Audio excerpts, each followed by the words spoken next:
Quick question.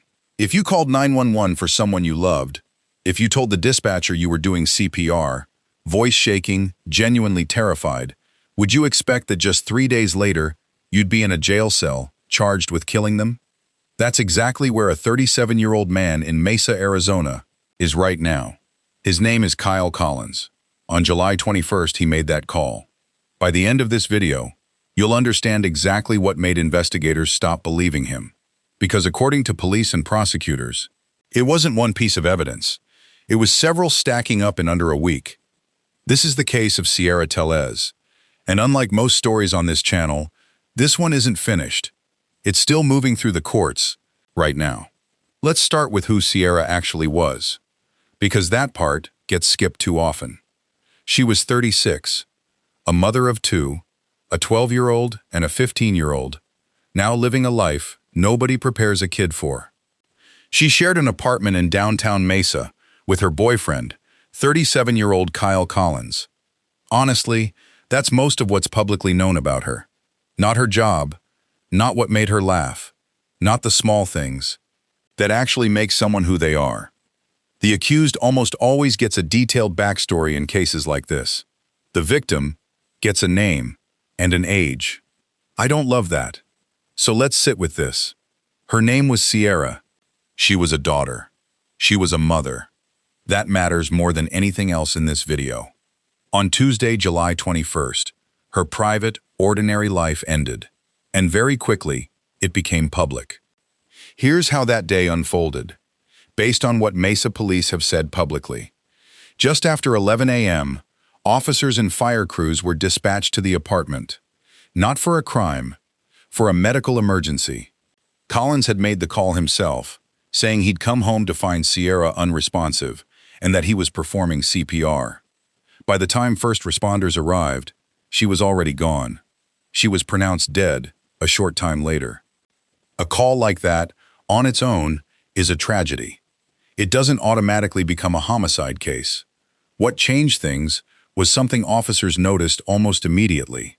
Injuries on Cierra's body that, according to police, didn't match the story they'd just been told. That single detail brought homicide detectives into the case. Over the following days, investigators processed the apartment, waited on preliminary findings from the medical examiner, and talked to people close to the couple. One neighbor later told local reporters that Collins showed up at his door that same morning, visibly shaken, saying he and Cierra had just gotten into a fight. Collins said he was heading to work. His employer later confirmed he never showed up for that shift. I'll be honest, that's the detail I can't stop thinking about. A man tells his neighbor about a fight, says he's heading to work, never goes. And hours later, he's on the phone with 911 about the same woman he'd just argued with. By Friday, July 24th, police said the evidence from the scene, the medical examiner's preliminary findings, and those interviews gave them probable cause. Kyle Collins was arrested and booked on first-degree murder and kidnapping, plus driving on a suspended license. At his first court appearance, prosecutors called the killing brutal and described Collins as a genuinely dangerous man. His bond was set at $100, $50, $500, cash only. This is where the case stops looking like an isolated tragedy and starts looking like something with a pattern behind it. More on that in a second.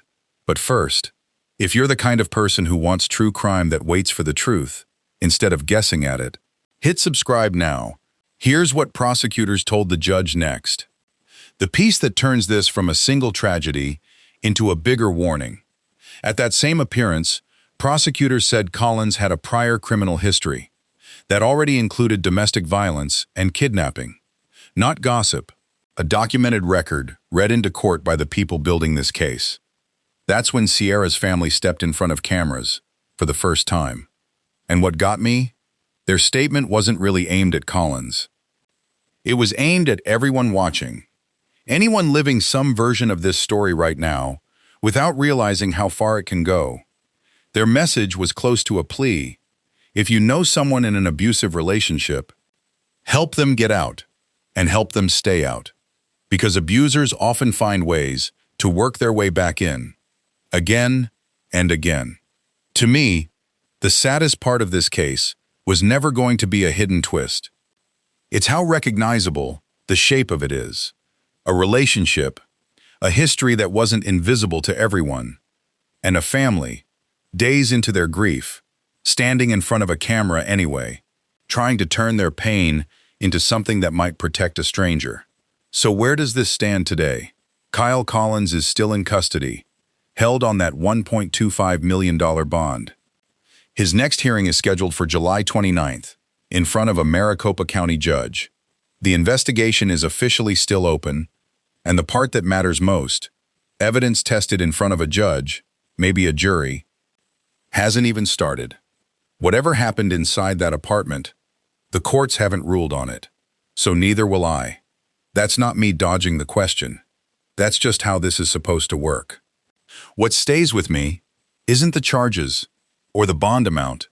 It's a family, only days into the worst grief imaginable, standing in front of cameras anyway, turning their pain into a warning for people they'll never meet. Cases like this can stay open for months, sometimes years. Real answers take time. Thanks for watching. Please like and subscribe. Shh.